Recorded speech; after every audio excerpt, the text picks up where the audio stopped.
Hey everybody, I'm Jack Schwartzberg from Tone Chasers, and I'm here with John Kadlecik from Melvin Seals JGB and Furthur and DSO fame. So we're very happy to have you here. So I guess let's start with your number one here. Let's hear about this one. This is an Alembic Orion model. Alembic only makes custom instruments. If you see one for sale, a new one for sale in a shop, the shop bought it, ordered it up, and bought it, and so it has a Coca-Cola top, a middle maple layer, a walnut back. The neck is just a 5-piece, 3 maple and purple heart. They do really nice, little extra sandwich laminates in between the plates for the headstock. The electronics are their Furthur stage electronics, which means it's got a 5-way switch instead of 3 toggles and standard volume and tone. This one also has the Roland GK3 system installed internally. These are the controls for that. This is changes patches on the GR55. This is a 3-way switch that's onboard electronics. In this, the way I have it designed, it tends to be the acoustic modeling stuff on the other 3-way with the volume for that. And I tend to run any wavetable synth patches. The volume is usually on the pedal on the. I guess if you give a quick demonstration. Yeah. This is one of my patches I use for solo shows. And then this is the acoustic electric, right? That right. The looping. So we got acoustic sounds there, electric sounds there. All the electric sounds are going through this on an effects loop. So to get the full volume off the pickup sound after the tone control goes through all the guitar pedals and then returns down the cable back into the guitar to go to the volume control before coming out either there or, in this case, I have everything coming out of the Roland GK 13-pin standard input for the GR55. They have kind of an upgraded system, but just keeping in the flow here, so this, this is acoustic, this is electric, you can get both. And then do you have like a blend knob to go between the two? No, it's just separate volume controls for the electric and the acoustic sound.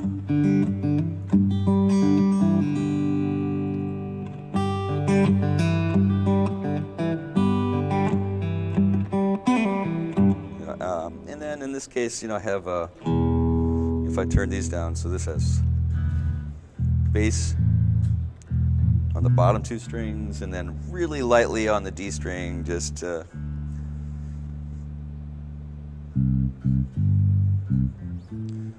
then nothing on the top. And then if I hit the toe switch,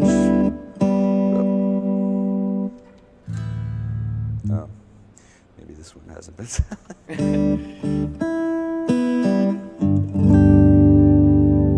Oh, there it is. Here, the organ kind of fades in. Yeah, that's awesome. So was that sound kind of mainly used in the solo shows? Or Yeah. Yeah, so you're not using that with Melvin or anything like that? Not usually, because we're a bass Right, player. exactly, and an organ player. Okay. And then what strings are you running on this one? What's that? Which strings are you running on this one? This one I like the D'Addario 11 to 49s. Okay. The 10s seem to be, I don't know, with whatever design we went with the headstock angle and the brake angle across the bridge, the 10s just don't quite get enough tension or something. Okay. It kind of buzzes. Okay. And it buzzes everywhere, just in a strange way. So. Cool. And then brass hardware, like a brass nut and brass bridge. What do you like about that? It's just a little bit of consistency of the open notes to fretted notes. Slightly, there's a little more sustain. I think I almost notice the sustain more with slide. Okay. Like I think it kind of anchors slide work a little bit better than Yeah. Cool. traditional nut. Yeah. Cool. And then picks, are you just using the Adamas, or do you have another preference? Or I mean, the Damas kind of went downhill. I mean, their molds deteriorated like 20 years ago, and you find random batches made before it went downhill, and I did luck out in getting a bunch of batches, that were actually Jerry's. oh, cool. Surplus that were in various storage units and what Yeah. have you. But Telefunken kind of took it on as a passion project and tried to get something like the same material. It's a Delrin, it's a Delrin composite material. But honestly, there's also these Dunlop makes a Delrin that I do like a 2 millimeter, like heavy duty. Mm-hmm. Sometimes I go with a Fender extra heavy if I'm for acoustic playing, or for like if somebody really wants a 70s, Right. Jerry tone or something, back when we were doing DSO. So Cool. And then guitar number 2, the PRS over here. Why don't you tell us a little bit about that one? that's a one I found used in Chicago in '98 and modded it up. It originally had 2 humbuckers and a single coil. Whoever custom ordered it, these are the 3-piece 10-top was kind of rare for this model. This is a '93, and just last year I finally ordered up a new pickguard. Like I found somebody who would do could pre-make the pickguard, and also the first time I did this pickup install on the old pickguard, I just broke this off. Yeah. And it looked ugly, so I don't know. It's still not that pretty, but it's better than the old one. Yeah.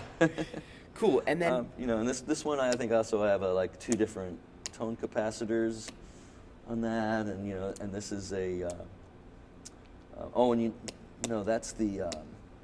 that's not a tone capacitor. That's the coil tap for the outside pickups. Mm-hmm. This is the coil tap for the middle pickup. This is the bypass for the loop.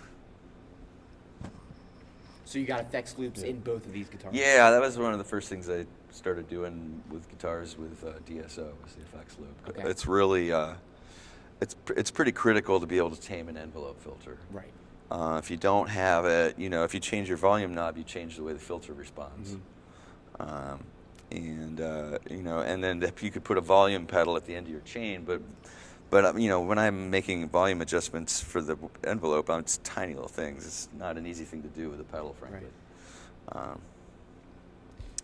And then buffers in both of these as well. Yeah, I mean, I built my own buffers first. Okay. I put them in external boxes first, like the head of the signal chain on the thing. But I mean, I don't know. It's been soldering longer than I've been playing guitar. So one of the first books I used to teach myself guitar was this. I think it's the Guitar Player's Handbook or something like that. It was at my library. It had it was like first third was like a history of famous guitar players. Middle third is about the hardware, and the back third is both, a lot of practice instruction as well as a lot of technical stuff on it, including, buffer design and, So it wasn't, and actually I was going into Craig Anderton's book, when I was designing my buffer. There's really not much to the buffer design. It's Right. one of the easiest circuits you can build. The only decisions you make are what op amp to use. And and the trade-off is that the less noise the op amp makes, the more battery it eats. Right. So you find a sweet spot. Like there's a Garcia interview where he talks about his buffer they change the battery once a year on his birthday, whether it needs it or not. That's awesome.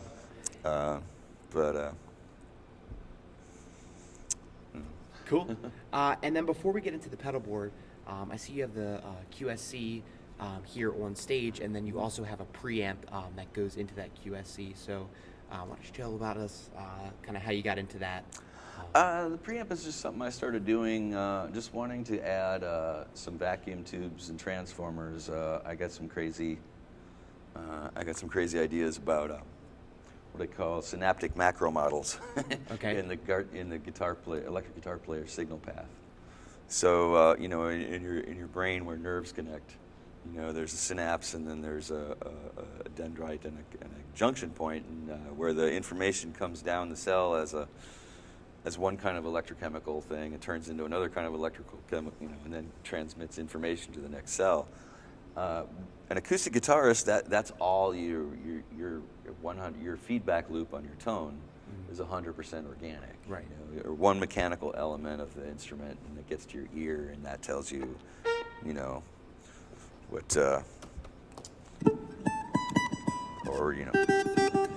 where on the pick, where on the string, and all those kind of little things, like what angle, all those little details you do to make tone.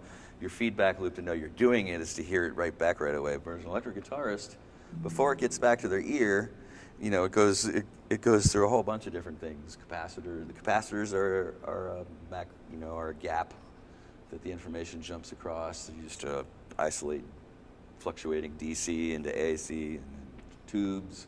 It jumps across a vacuum, pushes electrons across a vacuum. Transformers, it's doing an electromagnetic over an iron core, and it has to go through all that and then through a speaker before you hear yourself. Right. And if you're on in-ears, then it has to go through a microphone also, and through another set of diaphragms in your ear. This is why I don't care for it so much. But okay. And then so I wanted to add tube and transformer into my signal path, just on almost like a spiritual, metaphysical kind of concept. But it does also kind of, I don't know, I think our sound engineer likes it. It also kicks the signal level up quite a bit, and the solution I've come up with getting rid of ground loop issues is this line splitter isolator. So this kicks it up, to a really strong studio signal level, and feeds the splitter. The direct goes to house into people's monitors, and then the split signal goes into my stage backline. Cool. And then what is the model of the actual preamp? Well, this is a golden age sort of copy of an old circuit called the LA2A tube compressor delimiter. Okay. And they've done it with a nice circuit board and with some options to change tubes and change the optical element of it, which is just really involves the same the backlight of. Oh, it's responding to static electricity. That's funny. Anyway, I'm not trying to get really much gain reduction out of it, but I'm just using it basically as a preamp. So I also have a smaller version. It's packed in here right now. Okay. A Useful Arts BF1. Okay. And it accomplishes the same effect. There's a tube, there's a transformer, and it kicks the signal up quite to a stronger level than what comes out of that. So. Okay. So you got your monitors here. Something kind of replicating an amp behind you here. Yeah, it just makes it louder. It's right. Just a personal, and it feeds out of the splitter into a little passive attenuator. So full volume is, but I can scale that down real easy. Right. And that doesn't change the level to anybody else's. In-ear monitors, or okay, so I can dial in my stage volume or if I can even to troubleshoot turn it off, and everybody still hears me. Okay. For some reason. Cool. All right, well, let's get into your pedal board. All right. So you go from the pedal board first and then the Roland, or you got them running separately? Well, all the pedals, as I said, are in the effects loop. Okay. So it kind of runs down this cable into ascend and return. Okay. So that lets the envelope filter, I can dial it into the right volume, either for grit, if I want a lot of grind on it, but I can clean it up also,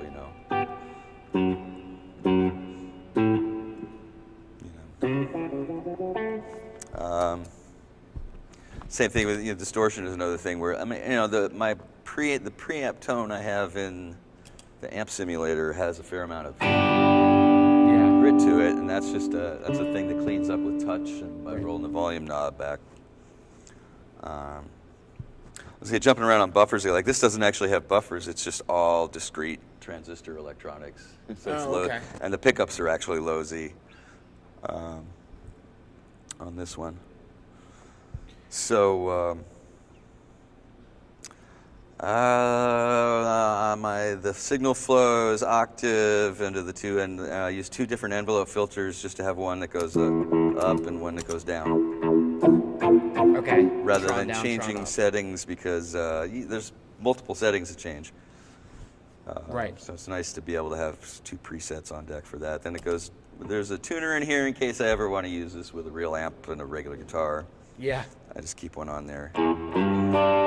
I've gotten into this Timmy lately. It's kind of my latest, partly because of the size, partly because I had for a while I was using a Line 6 Helix effects, HX effects for all this stuff. Mm-hmm. You know, and it kind of works the same, but you still have scenes and snapshots. It's hard to make tiny adjustments. It's hard. You got to poke into menus to make adjustments and stuff. I decided I liked the. And it also had an issue. It had a roadworthiness issue with a circuit card that would come disconnected inside, and you had to take apart 20 screws to get in there just to push a circuit card back on. Right.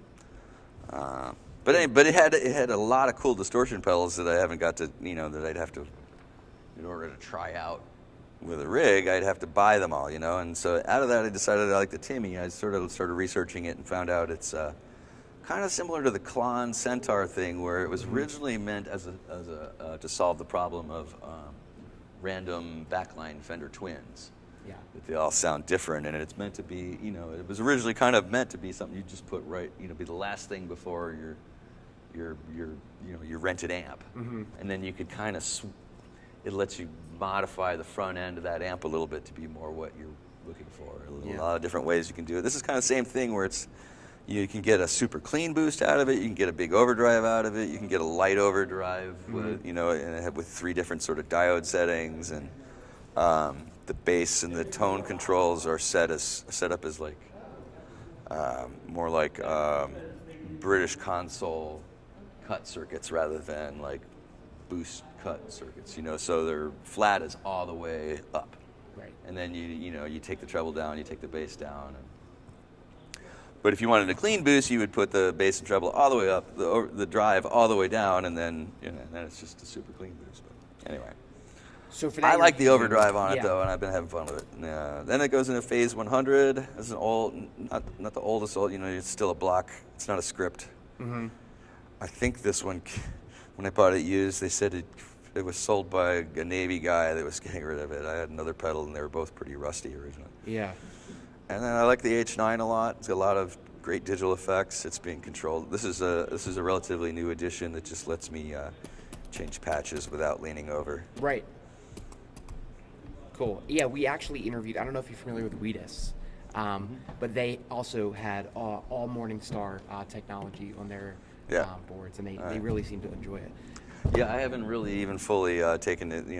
I sort of have in mind, I have this hole here that I have in mind to put just like a MIDI controller knob. Yeah. Rather than a pedal, just have a big knob here that could be assigned to different parameters I could just reach over and make little micro adjustments on, or even kick with a foot. And this is sort of their Martin's custom. They make, or it's not Martin, right? I forget. But they make, one meant to go with this H9 here that gives you nice. Yeah. Yeah. Cool. So would you mind just demonstrating what the Phase 100, like what settings you have it to? I know people get... For what? For the Phase 100. Oh, and there's sort of these 4 presets, and they, I think that you just, like here's, you can hardly read the pictures anymore. There's sort of like this 4, a phaser has usually regeneration and depth. Right. Right, so this has just 4 presets for regeneration and depth, and another knob for the speed. Okay. It's a 10-stage phaser, like 4 of them are stationary, and 6 of them move around. I don't know, there's not much that sounds like it. There's this kind of like, almost like Leslie.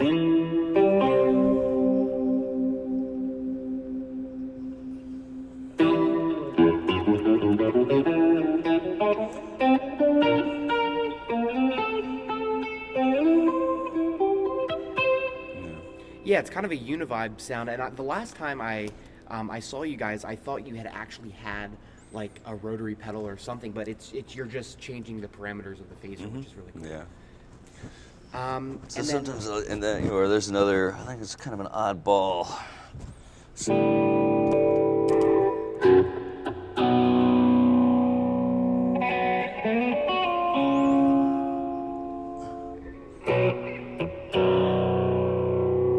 Yeah. that's another one of the deeper sound in there Garcia found. Yeah. And then the expression pedal you have, is that what parameters are that controlling? It's different every patch. Okay. Kind of like I said, one of my favorite tricks is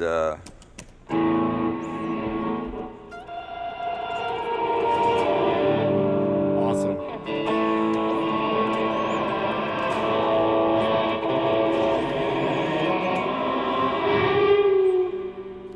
Nice. Yeah. So that's just being controlled as a kind of a universal utility. Yeah, I mean, it's also, you can assign it to any combination of parameters you want. Usually for delays, it's the delay blend.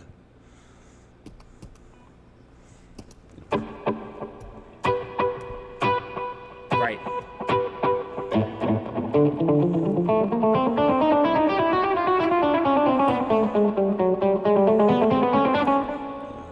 Awesome. You know, in this one, it changes the pitch shifter.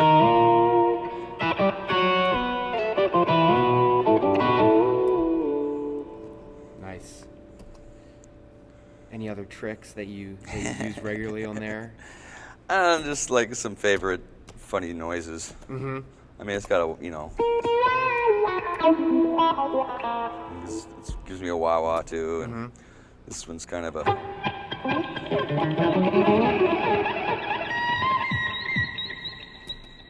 nice, massive, huge reverb, some weird noises.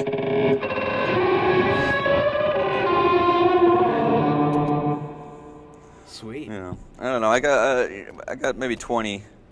Some that I loaded in that I never use and don't really like. Yeah.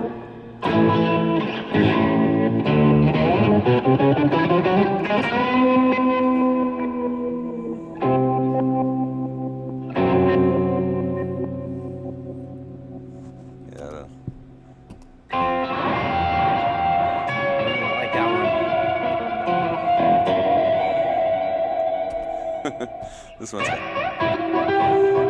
of and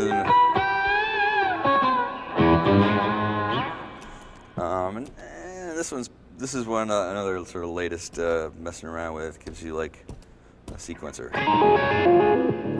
Nice. Is that's tap tempo too? Yeah.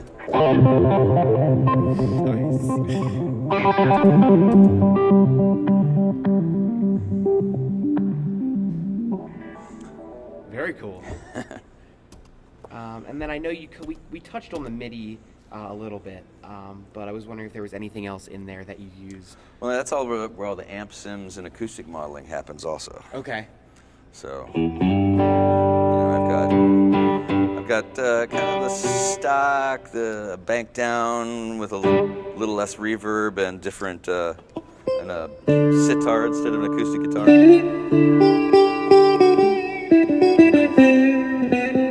You know, this is a modeled thing. This isn't like a sample, you know. Right.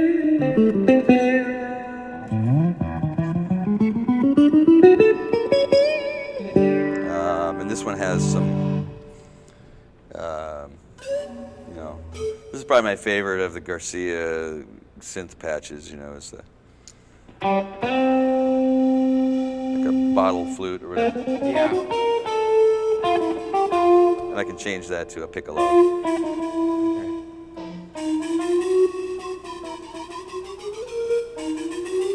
It's barely different. Yeah. Just sounds louder now. I don't know. Yeah. You got any brass on there or anything like that? I know he did some of that. Well, you know, again, on the main bank, I have, you know, this one is like a little less reverb and a little more gain and a Marshall kind of amp. Oh, nice. This is my bob tone patch, Okay. which is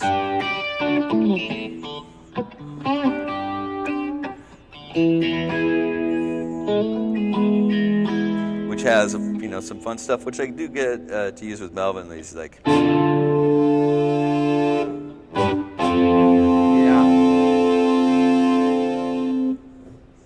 sometimes it's fun to accompany a solo by throwing in a couple of horn hits in the middle. Right. And we're like, where'd that come from? That's so cool. And I've got assortment of weird noise patches. Most of these, those are the 3 main patches and 4 main patches to use with Melvin. This is just kind of a. I don't even know, that's not even working right.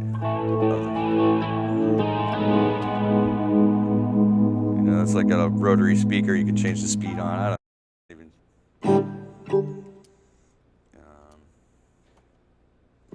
This one I like a lot. Again, it's kind of a weird noise patch.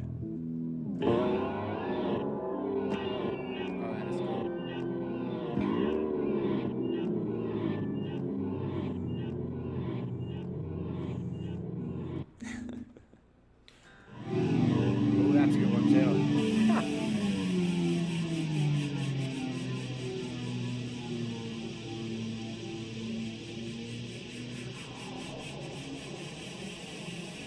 Yeah, just.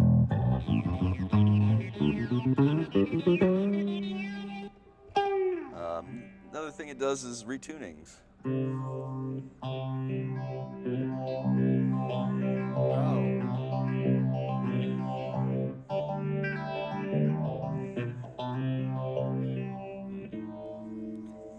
So are you able to send like the first 3 strings into that unit to change to bass or whatever you want to do with it? Even I can do instead of acoustic modeling, I can do electric guitar modeling as well. Yeah. And that's where you can individually change the tuning of each string just with a patch. There's a.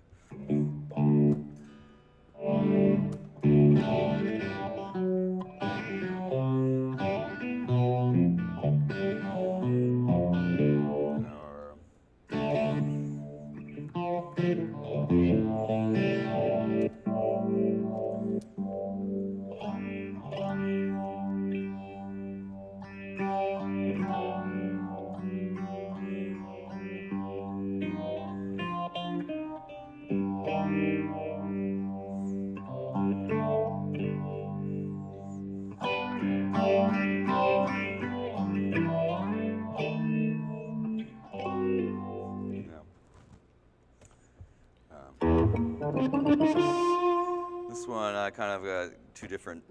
Here they got this. It's like analog synth tone. Right.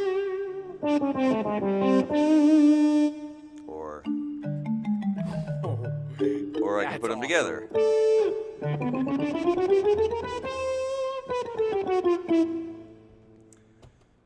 That's great. These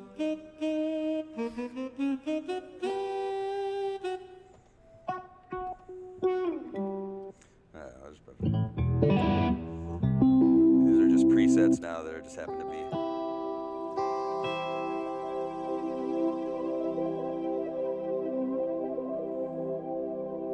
Some random presets I don't actually use, but if you want a little sample of like some crazy stuff on.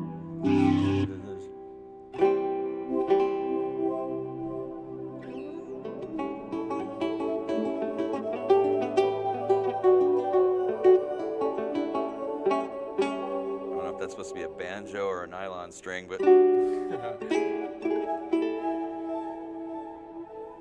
So are these all ones that you downloaded, or you No, these are just presets that came with it. Oh, so this all came with. Those were just some presets. So the amp sims I dialed in meticulously. Right. All of them. None of those are presets. Right. One of the things although actually, another cool trick. This is one of the things that blew me away when I first got into the acoustic modeling, was 12-string sounds. Yeah.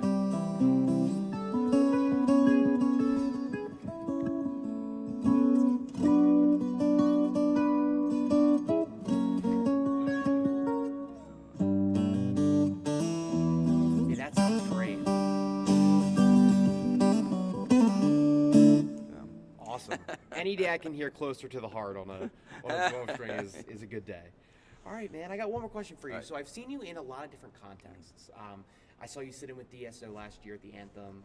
I've seen you with Melvin. How do you approach this gig differently than, say, with Furthur or Furthermore or any of that kind of stuff? I mean, every project's kind of got different needs. Yeah. Mostly I'm into this. In the past I've done different projects with Melvin in the past. Some of which were even, like we had a band called The Mix that got signed to a recording contract in 2004, and we put out a record. We toured a bunch back, then, and but then Scott Larned, the original keyboard player of Dark Star Orchestra, passed away. Canceled a bunch of shows and then had to make up a bunch of shows, and meanwhile that band just went into hiatus, and Melvin went on to other things because he needed the gig. Yeah. And I did some random, one-offs with him here and there, or subbing for somebody for him here and there, or whatever. But in 2019, I didn't have, and my bands were kind of in limbo, trying to find a new drummer, and Melvin contacted me about joining full time, and it was a great time. So, and now he's a bit, he's pretty hands on, and actually I'm into that. I was, one of my early mentors in Chicago was a musician named Stuart Rosenberg. He played violin and mandolin. He had a really cool, fun, kind of good times party band called the Otters that would play every Tuesday night. And he was also a DJ on WBEZ, the local NPR. And had a great show called the Earth Club, and then later on another one called Radio Gumbo, and where he had kind of unformatted shows and stuff. But I got to do a kids show with him and hang out with him a bunch and get some downloads about life as a musician from him. And one of them is just about the honor of realizing there are a lot of musicians that can do stuff. There's not that necessarily have an overarching vision. Yeah. And then that person, that's important. And then support, and then connecting with the honor and the joy of supporting another person's vision is amazing. And to get to do it both in Furthur and with Melvin's band, in situations where I'm encouraged. Part of that is to go deep as an improviser. Right. So so it's a nice balance. I really enjoy. Both of them was both of those bands. The set list kind of came down, and their visions of other people. Whereas like Furthermore, like that's my job. Right. Yeah. And I enjoy that too. But I'm not. I've gotten to do it enough that I don't need to do it all the time. And I really enjoy just being a good team player in this project. So. That's great. Well, thank you so much for joining us. We really appreciate it. Go see Melvin and John. You can check out tour dates on JohnKmusic.net. JohnKmusic.net. Thanks, John. Sign up for my newsletter. Free, no ads.